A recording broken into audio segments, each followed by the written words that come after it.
SSG હોસ્પિટલમાં તંત્રની બેદરકારીની શરમજનક તસવીર સામે આવી છે।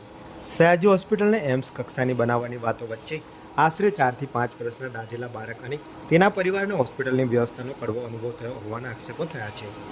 મળતી માહિતી મુજબ દાઝેલા બાળકને એક વોર્ડમાંથી બીજા વોર્ડમાં લઈ જવાની જરૂર પડી હતી।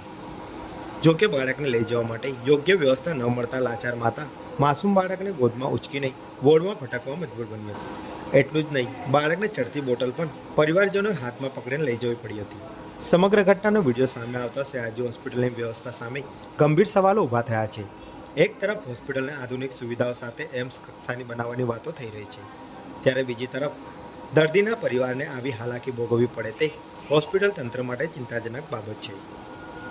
સમગ્ર મામલે સયાજી હોસ્પિટલના આરએમઓ ડોક્ટર હિતેન્દ્ર ચૌહાણે જણાવ્યું હતું કે આ બાબત ખૂબ જ ગંભીર છે।